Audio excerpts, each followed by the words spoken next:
ঝড় বৃষ্টিতে ধানের ক্ষতি। গতকালে ঝড় বৃষ্টিতে ধানের ক্ষতি মিনাখায়। মাঠে পাকা ধান শুকাতে দিয়েছিলেন কৃষকরা। বৃষ্টির জল জমে মাঠেই নষ্ট হলো ধান। কথা বলবো অনুপমের সঙ্গে। অনুপম, কৃষকরা কি বলছেন? তারা তো ক্ষতির মুখে পড়লেন।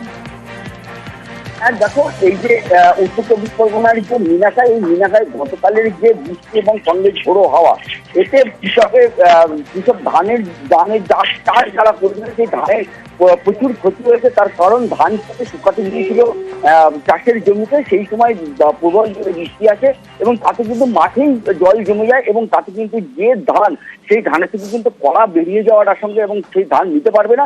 ফলে কিন্তু কয়েক হাজার কৃষকের কিন্তু কয়েক লক্ষ লক্ষ টাকা ক্ষতি। এমনকি লোন করেও কিন্তু কৃষকরা কিন্তু এই চাষ করেছিল। ফলে সেই লোন কি করে দেবে বা সেই ঋণ শোধ করে কি করে, সেই নিয়ে কিন্তু রীতিমতো দুশ্চিন্তা করেছে কৃষকরা। কৃষকদের যেটা দাবি, তারা সরকারি কিছু সাহায্য পেলে তারা এই যে ক্ষতির মুখের থেকে তারা কিছুটা রেহাই পাবে। ধন্যবাদ।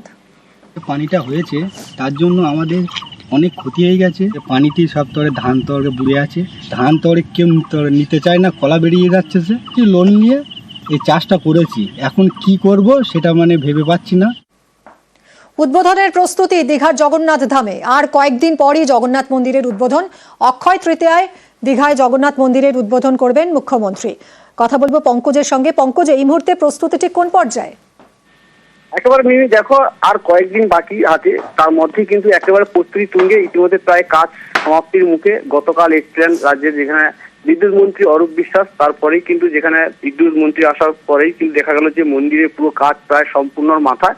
একেবারে যেখানে নিউজ বাংলার এক্সক্লুসিভ ছবি, যেখানে গর্ভগৃহ এবং লাল মন্দির এবং যে প্রবেশদ্বার সমেত একেবারে হাতে পেল নিউজ বাংলা। সেক্ষেত্রে সেই ছবি দেখার মধ্যে যেখানে সুন্দর অপূর্ব দৃশ্য, একেবারে সৈকত সরণি দীঘায়, আর হাতে মাত্র কয়েকদিন বাকি, তার মধ্যেই প্রস্তুতি একেবারে তুঙ্গে দীঘার জগন্নাথ ধাম। ধন্যবাদ পঙ্কজ। নামখানার দেবনগরে মাটির রাস্তা সংস্কারের দাবি। ঢালাই রাস্তার দাবিতে দেবনগর উত্তরপাড়াবাসী। সব রাস্তা সংস্কার হলেও গ্রামের একটি রাস্তা এখনো মাটির, এবং এই মাটির রাস্তার উপর নির্ভরশীল 250টি পরিবার। বর্ষাকালে গ্রামবাসীদের চরম দুর্ভোগের অভিযোগ। কথা বলবো বিশ্বজিতের সঙ্গে। বিশ্বজিৎ, এই একটা মাত্র রাস্তা এখনো সংস্কার করা হলো না, কি বলছে প্রশাসন? হ্যাঁ দেখো, বারে বারে কিন্তু প্রতিশ্রুতি মিলেছে। এবারেও আমরা যখন প্রশাসনের সঙ্গে কথা বলেছিলাম, একই রকম ভাবে কিন্তু প্রতিশ্রুতি মিলেছে যে সুন্দরবন উন্নয়ন দপ্তর থেকে কিন্তু রাস্তাটা ইটের করা হবে। কিন্তু এখন পর্যন্ত গ্রামবাসীদের যেটা অভিযোগ, বারে বারে প্রশাসনের কাছে জানানো হয়েছে, কারণ বর্ষাকাল এলে এই গ্রামবাসীদের চরম দুর্ভোগে পড়তে হয় এবং সেই কারণে বারে বারে তারা প্রশাসনের দ্বারস্থ হয়েছে, কিন্তু কোনো রকম কাজ হয়নি। অথচ দেবনগর এলাকার আশেপাশে রাস্তা হয়ে গেলেও, ঢালাই রাস্তা হয়ে গিয়েছে, কিন্তু তাদের এই রাস্তাটা কেন হচ্ছে না, সেই উত্তর খুঁজছে দেবনগরের এই উত্তর পাড়ার বাসিন্দারা। ধন্যবাদ বিশ্বজিৎ। আমি এখানে এসেছি 20 বছর। আচ্ছা, এই 20 বছরে এই মাটির রাস্তাই আছে। তার আগে আছে, এখনো আছে। কতটা সমস্যা হয়? সমস্যা বলতে এই যে ধরো জল আনতে গেলে, বাচ্চা কাচ্চা স্কুল গেলে, অসুখ বিসুখ হলে বা কোথাও কোনো বিপদ আপদ হলে ছুটে যাব, যে এই কাদা হরে বর্ষাকালে বড় কষ্ট সমস্যা। গোটে রুগী হলে নিয়ে কোলে করে দলাই করে নিয়ে ছুটতে হয়। দেশ দুনিয়া সবার রাস্তা সব ধারে ভালো, আমাদের এই রাস্তাটাই কি হয়েছে বলতে পারবো না। মাননীয় মন্ত্রী, আপনারা জানেন সুন্দরবন বিষয়ক দপ্তরের সম্মানীয় বঙ্কিমচন্দ্র হাজরা মহোদয় অলরেডি তিনি আমাদের ব্লককে নির্দেশ দিয়েছিলেন, যেখানে যা মাটির রাস্তা কিংবা কোথাও কোনো যদি অসুবিধা থাকে, এবং তিনি নিজেও পর্যবেক্ষণ করেছেন বিভিন্ন জায়গায়। সেখানে পর্যবেক্ষণ করে আমার যতদূর মনে হয় যে ওই রাস্তাটা অলরেডি সুন্দরবন বিভাগীয় দপ্তরের কাছে মাননীয় মন্ত্রীর মারফত এবং মাননীয় মন্ত্রীর হাতে দেওয়া হয়েছে। আশা করছি খুব দ্রুততার সঙ্গে কাজটা শুরু হবে। ফের অরূপ চক্রবর্তীর মন্তব্যে বিতর্ক। বাঁকুড়ার সাংসদের নিশানায় পঞ্চায়েত সদস্যরা। দলের কাজ না করলে পদ ছাড়ুন, বার্তা সাংসদের। ভোটে জেতায় জোড়াফুল চিহ্ন, মন্তব্য সাংসদের। তৃণমূল অঞ্চল সভাপতিদেরও বহিষ্কারের হুঁশিয়ারি সাংসদ অরূপ চক্রবর্তী। সভাপতি পদে অন্য নেতাকে বসানোর হুমকি। পঞ্চায়েতে যারা গেছে তারা ভাবছেন আমি পঞ্চায়েতটা চালালেই হবে, আমার পার্টির দিকে মুখ না ঘুরালে হবে। এই জিনিস কিন্তু চলবে না।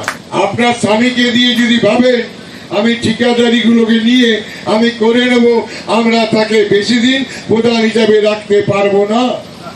শুনে রাখুন, পঞ্চায়েত সমিতিতে যারা আছেন তারা যদি দলীয় কাজে নিয়োজিত না হন, তারা যদি বুথ কর্মীর সঙ্গে সঙ্গ না দেন, তাদেরও কিন্তু বেশি দিন থাকার অধিকার থাকবে না।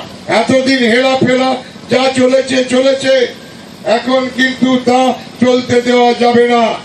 মঞ্চ থেকে এই হুঁশিয়ারি দিলেন, এরপর মঞ্চ থেকে নেমে কি বললেন অরূপ চক্রবর্তী, শুনুন। পঞ্চায়েতের প্রধানের কাজ হচ্ছে দলটাকে দেখা, বুথটাকে দেখা। আমি প্রধান কিছু জানি না, আমার স্বামী দেখবে, নো, তুমি প্রধান, তোমাকে করতে বুথে যেতে হবে। অঞ্চল নেতৃত্বকে বলেছি, ভাই যাদের দায়িত্ব আছে কাজ করুন, যদি না পারেন ছেড়ে দিন, আমরা নতুন লোক নিয়োগ করবো। পঞ্চায়েত সদস্যরা কি বলছেন শুনবো। দলের কাজ যারা করতে এসেছি, তারা যদি দলের কাজ না করি, তাহলে শুধুমাত্র ওই পদটা দেখে লাভটা কি? উনি সেই কথাটাই বলতে চেয়েছেন, অন্য কিছু না। হতে পারে কোনো কোনো জায়গায় কিছু ত্রুটি বিচ্ছুতি হতে পারে। পঞ্চায়েতের সাথে যদি আমাদের দলের সংযোগ না থাকে, তাহলে তো আমরা উন্নয়নটা নিয়ে যেতে পারবো, উন্নয়নটা করতে পারবো না। আমাদের যে দিশা, এটা বারে বারে মনে করিয়ে দিতে হয়, অনেক সময় হয় তো, এটা সেই জন্য উনি কেবলমাত্র আমাদের মনে করিয়ে দিয়েছেন। কটাক্ষ করতে ছাড়েনি বিজেপি। তৃণমূলের সাংসদ ভাই আসলে ভেতরের কথাটা বলে ফেলেছেন। হঠাৎ সতর্কবার্তা করে এই টেন্ডারের কথা, কন্ট্রাক্টরের কথা আসছে, মানে কি?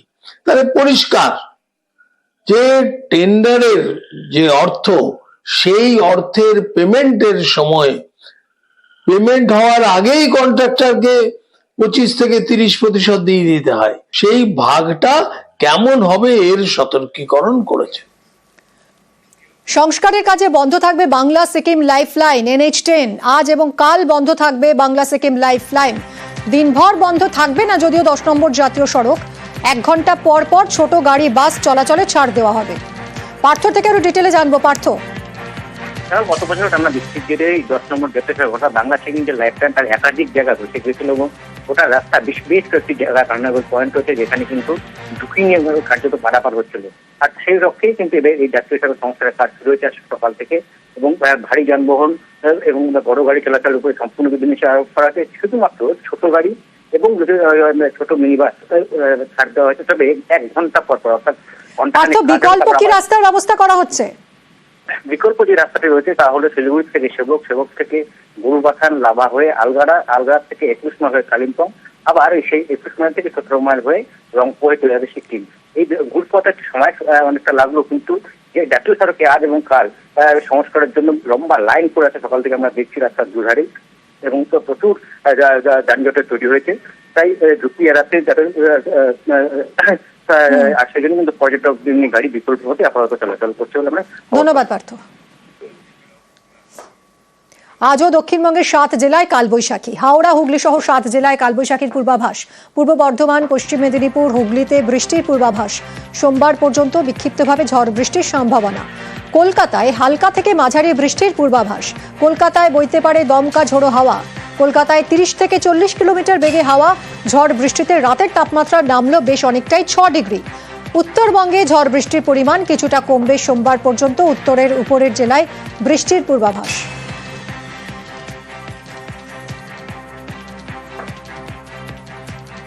রাতের পর সকালেও ঝড় বৃষ্টি। বাংলার জেলায় জেলায় সকালে ঝড় বৃষ্টি। বীরভূম, বাঁকুড়া, দুর্গাপুরে ঝড় বৃষ্টি। প্রবল বৃষ্টিতে জেলায় জেলায় নামছে পারদ। বালুরঘাটের পাশাপাশি বৃষ্টি শিলিগুড়িতেও।